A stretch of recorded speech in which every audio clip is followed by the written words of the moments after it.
So I'm reading Osho, The Razor's Edge, and I'd like to share with you one part of what he says, but I do make mistake when I read, so I'm sorry for that, and I will still read chapter 5, the answer he got.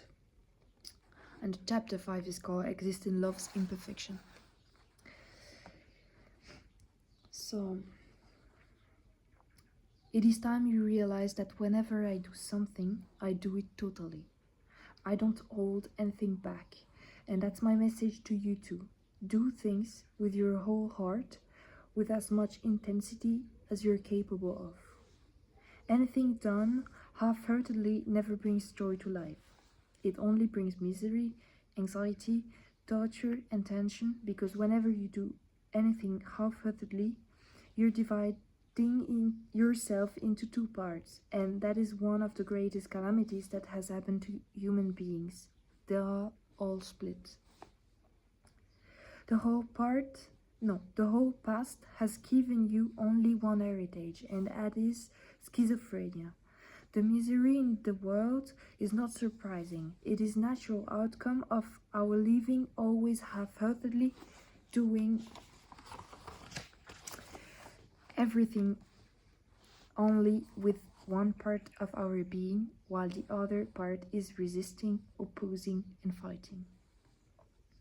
And whatever you do with half of your being is going to bring you repentance, misery, and a feeling that perhaps the other part that was not participating was right, because following this part, you have attained nothing but a miserable state.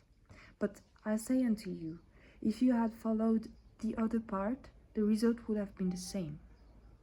It is not a question of what you follow, which part, it is a question of whether you go totally into it or not. To be total in your action brings joy. Even an ordinary trivial action done with total intensity brings a glow to your being, a fulfillment, a fullness, a deep contentment. And anything done half-heartedly, however good the thing may be, it is going to bring misery. Misery does not come from your action, neither does joy come from your actions. Joy comes from when you're total. It does not matter what action you're involved in. Misery is the outcome when you are partial. And living a life continuously, half-heartedly, is creating for yourself a hell every moment, and the hell goes on becoming bigger and bigger. People ask, is there a hell somewhere, or is there a heaven somewhere? Because all the religions have been talking about hell and heaven as if they are part of the geography of your universe. They're not geographical phenomena. They're in your psychology. When your mind, when your heart, when your being is pulled in two directions simultaneously,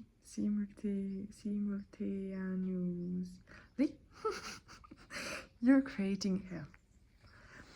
And when you're total, one, an organic unity, in that very unique unity, the flower of heaven starts blossoming in you. People have remained concerned about their acts. Which act is right and which act is wrong? What is good and what is evil? My own understanding is that it is not a question of any particular act. The question is about your psychology. When you're total, it is good, and when you're divided, it is evil. Divided, you suffer. United, you dance, you sing, you celebrate.